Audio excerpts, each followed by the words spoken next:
Assalamualaikum warahmatullahi wabarakatuh. Selamat datang kembali. Anda mungkin tertarik investasi emas, tapi agak repot ya nyimpennya.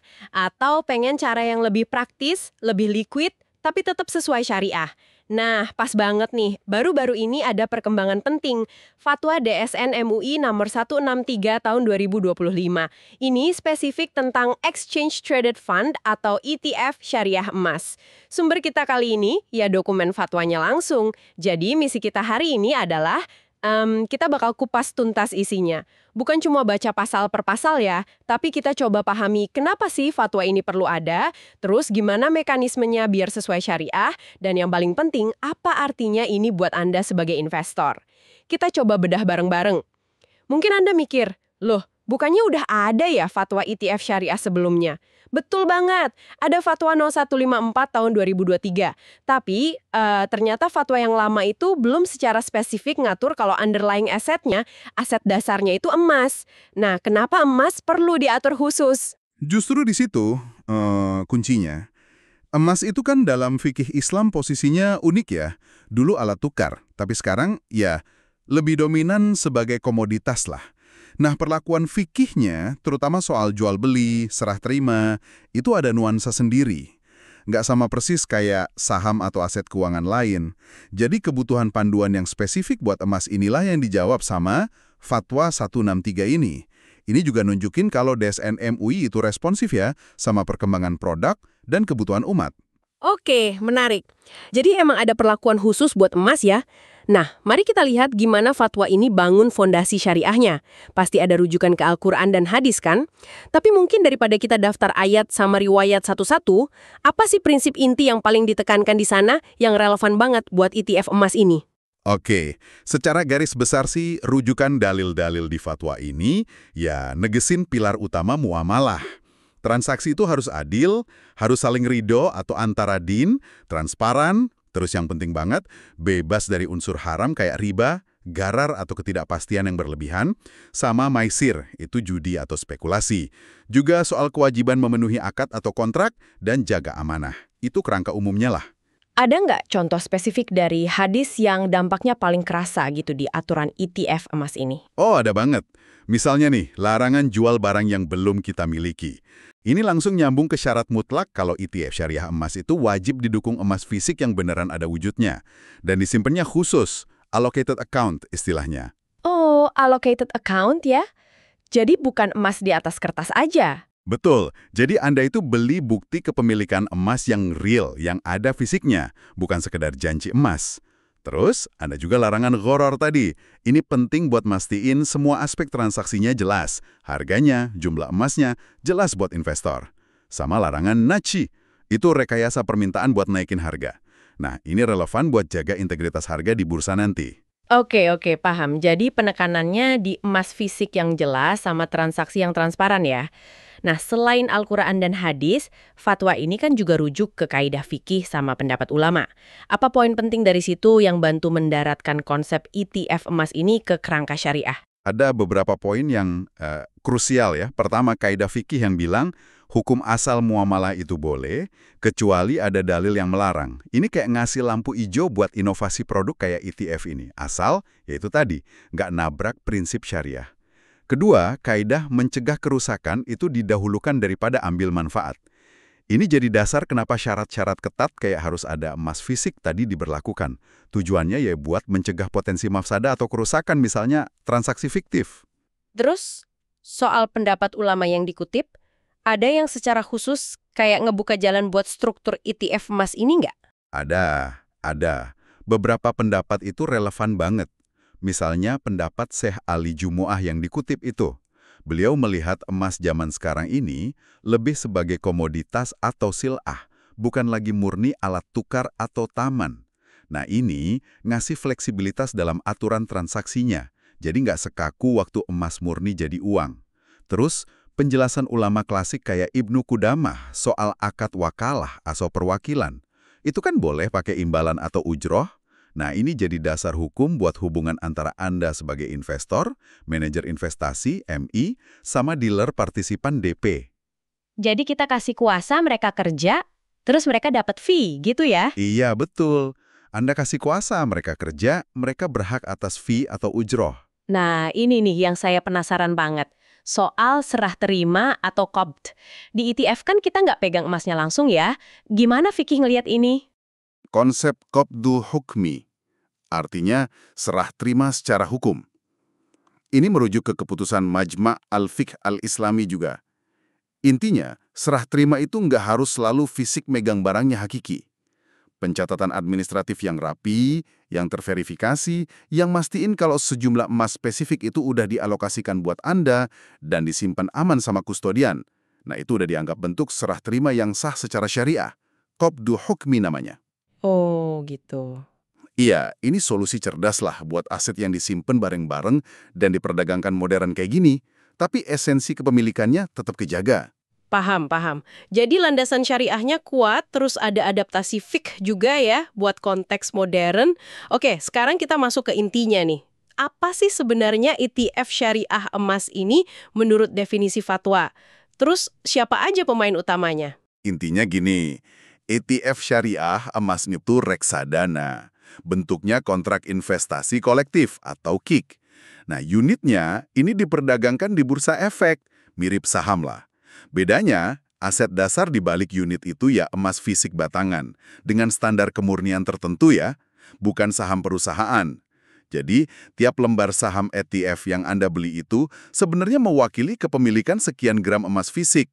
Oke, terus siapa aja yang terlibat dalam ekosistem ini? Agak kompleks kayaknya ya. Iya, ada beberapa pihak kunci. Pertama, tentu Anda sebagai investor. Pemilik unit penyertaan atau UP. Itu satuan kepemilikan yang diperdagangin di bursa. Kedua, manajer investasi syariah, MIS. Ini otaknya lah ya, yang ngelola portofolio emas ETF ini. Ketiga, Bank Kustodian Syariah, BKS. Ini penjaganya. Mereka yang nyimpen emas fisiknya secara aman di allocated account tadi, ngurus administrasi aset, sekaligus ngawasin CME. Oke, jadi ada yang ngelola, ada yang nyimpen dan ngawasin. Terus? Keempat, dealer partisipan, DP. Ini perantaranya. Mereka anggota bursa yang ditunjuk MI buat ngelayanin transaksi investor di pasar perdana. Pasar perdana itu buat transaksi blok besar, namanya unit kreasi. DP juga bantu jaga likuiditas di pasar sekunder, di bursa. Kelima, ada lembaga penyedia emas sama lembaga penitipan emas. Ini pihak ketiga yang berizin, yang nyediain dan nyimpen fisik emasnya. Ah, lumayan banyak ya pihaknya. Gimana hubungan antar mereka diatur secara syariah? Tadi udah disinggung soal wakalah. Bisa dijelasin lagi nggak akad-akad utamanya? Bisa. Jadi struktur akadnya itu dirancang berlapis biar syar'i. Antara MI dan BK, itu dasarnya ya KIK tadi, kontrak investasi kolektif. Antara MI dan DP, nah ini pakai wakalah bil ujroh. MI kasih kuasa ke DP buat jadi agennya dia. Buat transaksi unit kreasi, jual beli emas fisik, jaga likuiditas. Tentu ada imbalan fee-nya. Terus antara MI sama lembaga penitipan emas, akadnya ijarah, sewa jasa penitipan emas gitu. Oke, itu antar institusinya. Kalau kita sebagai investor, akadnya apa sama mereka? Nah, waktu Anda transaksi unit kreasi di pasar perdana lewat DP, akadnya juga wakalah bil ujroh. Jadi Anda itu kasih kuasa ke DP, yang notabene wakilnya MI, buat prosesin pembelian penyertaan atau pencairan unit Anda. Terus, kalau si DP perlu beli atau jual emas fisik buat memenuhi transaksi Anda, nah dia transaksi sama lembaga penyedia emas pakai akad buy. Jual beli biasa aja, bisa musawamah atau tawar-menawar. Jadi wakalah bil ujrah ini kayak benang merahnya gitu ya, ngubungin investor, MI sama DP, biar jelas siapa mewakili siapa dan ada imbalan jasa yang jelas juga. Tepat sekali. Struktur ini penting banget buat mastiin, meskipun pihaknya banyak, alur transaksi dan tanggung jawabnya itu jelas secara syariah.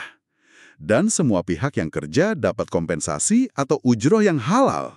Nah, sekarang kita masuk ke bagian yang paling praktis nih buat investor. Gimana cara kerjanya? Tadi disebut ada pasar perdana sama pasar sekunder. Apa bedanya, terus gimana prosesnya? Nah, ini penting banget Anda pahami bedanya. Pasar perdana itu ibaratnya kayak pabrik atau gudang utamanya ETF lah. Transaksinya itu dalam satuan gede namanya unit kreasi. Misalnya, satu unit kreasi itu setara 10.000 UP gitu. Dan transaksinya cuma bisa lewat dealer partisipan, DP. Jadi kalau saya mau pesan ETF langsung dari sumbernya dalam jumlah gede atau mau nebus jadi emas lagi dalam jumlah gede, itu lewatnya DP di pasar perdana ya? Betul banget. Kalau mau penyertaan, Anda bisa serahin emas fisik langsung ke DP sesuai jumlah di unit kreasi itu, atau bisa juga serahin uang tunai, nanti DP yang beliin emas fisiknya. Emas ini ntar masuk ke brankas kolektif yang dijaga kustodian. Sebaliknya, kalau mau pencairan, Anda serahin unit kreasi ke DP, nanti bisa pilih mau terima emas fisik lagi atau terima uang tunai hasil penjualan emas itu oleh DP. Oke. Itu buat pemain besar ya, yang transaksinya pakai unit kreasi. Nah, gimana kalau saya investor retail biasa, yang mungkin mau beli atau jual beberapa lembar aja gitu? Nah, disitulah gunanya pasar sekunder, yaitu bursa efek kita.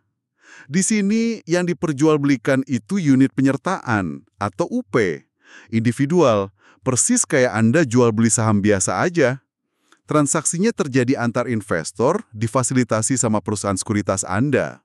Akadnya apa kalau di pasar sekunder? Sama kayak pasar perdana, wakalah juga? Beda. Kalau di pasar sekunder, akadnya bai al-musawamah. Jual beli tawar-menawar harga pasar aja. Secara real time lewat mekanisme bursa. Tapi yang krusial, fatwa ini negasin kalau perdagangan UP di pasar sekunder itu wajib tunduk sama fatwa DSN MUI nomor 80 tahun 2011. Itu tentang mekanisme perdagangan efek syariah. Oh, jadi ada aturan main syariahnya juga ya buat trading di bursa? Iya dong. Artinya, praktek-praktek yang dilarang syariah kayak short selling, transaksi margin yang pakai bunga, atau manipulasi pasar lainnya, itu semua dilarang di perdagangan ETF syariah emas ini. Oke, jadi clear ya. Pasar perdana itu buat jaga hubungan langsung sama emas fisiknya.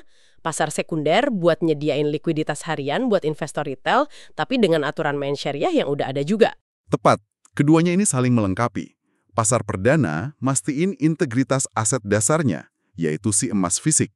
Pasar sekunder mastiin kemudahan transaksi buat publik luas, tapi tetap dalam koridor syariah perdagangannya. Sip. Selain mekanisme transaksi, ada lagi nggak ketentuan penting lain di fatwa ini yang perlu kita perhatiin? Misalnya, kalau ada sengketa gimana? Oh iya, itu juga diatur. Kalau sampai terjadi perselisihan, prinsipnya ya utamakan musyawarah mufakat dulu lah, cari jalan damai. Kalau misalnya buntu, nah penyelesaiannya harus lewat lembaga yang sesuai prinsip syariah. Bisa lewat Badan Arbitrase Syariah Nasional atau Basyarnas MUI, atau bisa juga ke pengadilan agama. Ini udah standar sih buat produk keuangan syariah di Indonesia. Baik. Gambaran lengkapnya udah mulai kebentuk nih. Mulai dari landasan syariahnya yang kuat, terus ada adaptasi fikih yang relevan sama zaman sekarang, definisi dan para pihaknya juga jelas, terus struktur akadnya berlapis tapi syar'i, sampai mekanisme transaksi di dua pasar yang beda tapi nyambung. Cukup komprehensif ya? Betul. Fatwa ini bisa dibilang secara komprehensif ngasih kerangka aturan main buat ETF syariah emas. Jadi produk ini nggak cuma inovatif, tapi juga udah dipastiin memenuhi kaidah-kaidah syariah. Terutama soal keberadaan emas fisiknya yang allocated tadi, nggak ada riba, nggak ada gharar, nggak ada maisir, dan pakai akad-akad yang tepat. Nah, kalau kita rangkum nih, apa sih signifikansi utama fatwa ini buat Anda semua para pendengar kita? Kenapa ini penting? Oke, buat Anda sebagai investor atau mungkin pemerhati keuangan syariah, fatwa ini tuh kayak ngebuka pintu alternatif investasi emas. Jadi lebih praktis, lebih liquid, lebih terstandarisasi dibanding kalau Anda beli dan nyimpan emas fisik sendiri. Tapi dengan jaminan kesesuaian syariah yang jelas dari DSN MUI. Jadi ini nambah pilihan lah buat diversifikasi portofolio syariah Anda. Jadi ini semacam lampu hijau plus panduan lengkap gitu ya? Tapi, kayaknya selalu ada hal menarik buat dipikirin lebih lanjut ya, dari setiap perkembangan baru? Tentu aja, selalu ada. Hadirnya fatwa ini kan langkah maju ya. Tapi implementasi sama pengawasan di lapangannya nanti itu jadi kunci. Pertanyaan menarik buat kita renungkan bareng. Seberapa efektif nanti pengawasan syariahnya? Baik internal dari MI-nya maupun eksternal dari OJK dan DSN MUI. Terutama buat mastiin prinsip allocated account sama ketersediaan fisik emasnya itu benar-benar dijaga konsisten. Terus, gimana nanti dinamika harga ETF emas ini bakal berinteraksi sama harga emas fisik di pasar tradisional kita? Apakah ETF ini justru bantu standarisasi harga emas, atau malah bisa bikin volatilitas baru? Wah, ya juga ya. Nah, Itu area-area yang kayaknya patut kita cermati bareng-bareng ke depannya. Pertanyaan yang sangat relevan itu buat jadi bahan pemikiran kita semua. Semoga pembahasan mendalam kita hari ini ngasih Anda pemahaman yang lebih jernih dan wawasan baru ya soal ETF syariah emas sesuai fatwa DSN MUI nomor 163 ini. Terima kasih banyak sudah menyimak.